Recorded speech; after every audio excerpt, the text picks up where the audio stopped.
Hello and welcome to another dev diary for Imperator Rome.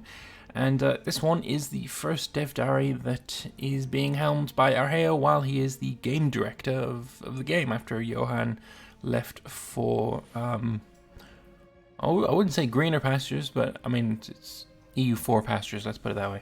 Anyway, so let's just get into it. Greetings all. Today marks my first official dev diary as game director of this August project. I don't know what that, it's probably, I don't know, whatever. Many of you have expressed interest in the direction I intend to take Imperator. This is a topic upon which I have made much thought. IR is a game with huge potential, an era straddling the final days of the ailing yet proud Diadochi, as well as the storied ascent of Rome. The term map painting describes Imperator well, though not only perhaps in the way it was originally intended. With the advent of Imperator and subsequent updates, the expression of cultural or national identity upon the map became possible through the founding of cities, building of roads, and cultivation of pops. This is an area I feel strongly about. To me, it's equally possible to paint the map at an internal level as well as external, and it's paramount to see one's decisions reflected visually upon the fabric of the map. The war game inside Imperator at launch was a compelling situation. With the Cicero update, I feel the realm management reached a similar state. The simulation is the core that drives a PDS grand strategy game, and Imperator is no different. With Livy, we began working on structure, using great families and missions to provide a framework to identify character and goal respectively. For the future, we're still considering a multitude of ideas. To say we have ideas, however, would be an understatement. There are so many things I believe would fit perfectly into the world we are creating. Beginning in 2020, and in no particular order or discrete timeline, we'll be considering adding culture, religion, and warfare. These are all aspects of the game that are ripe for expansion and development, as well as systematic improvements for culture especially. Additionally, I'd like to retain the high level of communication and transparency we've had with our fans in as much as is possible. Your continued feedback is much appreciated, and I think they've proven that. Like, a lot of the updates that have happened recently have been directly because of the community. So yeah, it's good if the transparency and communication it should continue. Yes, of course. Anyway, as we end the year, however, we have a small patch for those of you who are enjoying the 1.3 update, which includes a host of balance changes and fixes, and I'll hand over to Trin. So Livy 1.3.2 went out as an open beta for the Livy update last week. It contains a combination of tweaks and fixes to issues found in missions, as well as some extra stability fixes for crashes that some users experienced. Sometime in the near future, when we're content this patch is working as we intended, it'll be released as a regular update on all platforms. They were saying that it would be sometime this week, and hopefully it is sooner rather than later.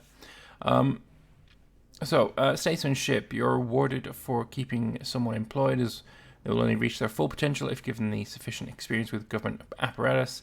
The effect at launch during 1.3 Livy was quite harsh, however, with many characters never getting near their full potential. In 1.3, the base output of many officers has been tweaked to account for statesmanship, and the finesse attribute on characters will also help produce a steady increase of statesmanship for those with a strong inclination for government work.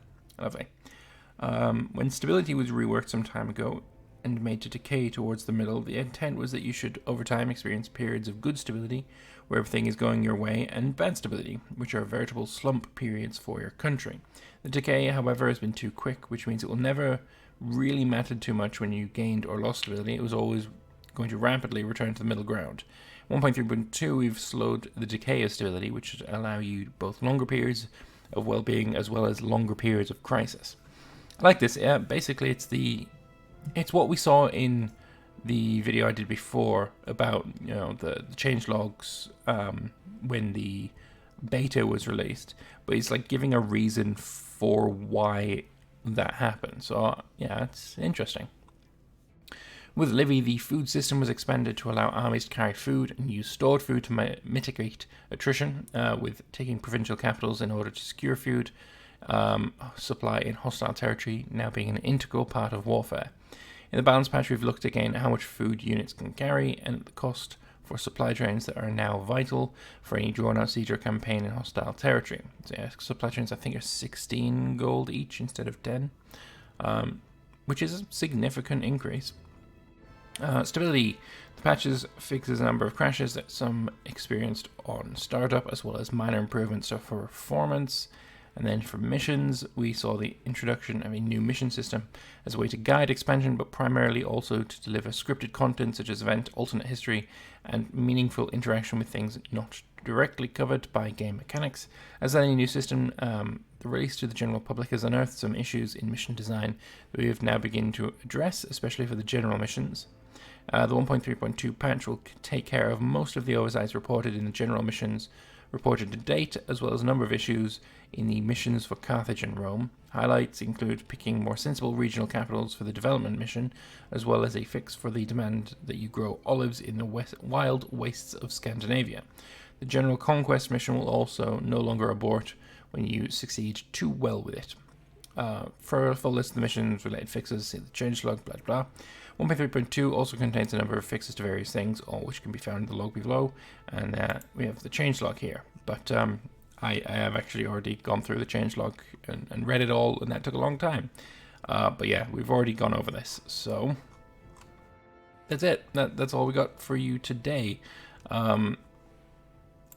Honestly, a little bit of a disappointing change. Dev Diary, I was hoping it was going to be Arheo saying, alright, here's my vision. Like, this is what I want to do. This is what I see as the future of Imperator. But I guess maybe just still slotting into the role. So maybe next week. Maybe next week. Is there a way that culture conversion of cities is displayed visually in the near future? I'm looking forward to this for ages. It just kills the immersion to conquer Gaul, Romanize it, and still have Wooden House on the map. It's something that Trin would love to see, but when it might happen, he can't say for sure. I do remember them saying that it was intentional, but the overwhelming majority of people wanted the visual culture, the visual style of the buildings to change with culture. So they're probably going to change it at some point. Please work on making the AI more stable and powerful. It sucks after 150 years, all the AI have blown themselves to pieces, and there's nothing left to fight other than maybe Carthage. AI has been worked on continuously by our programmers. It tends to be a bit more expansive in Livy than before, from what I find. I agree with that. But certainly it hits hurdles at various points still. AI performance is definitely something we're aware of and actively monitoring, and we'll run hands-off AI-only games every night, for instance. In a recent laid-back Greek test I had Rom arriving at the scene, blocking my progress. Hopefully that's something we can see more of in the future. So he's playing, what's it?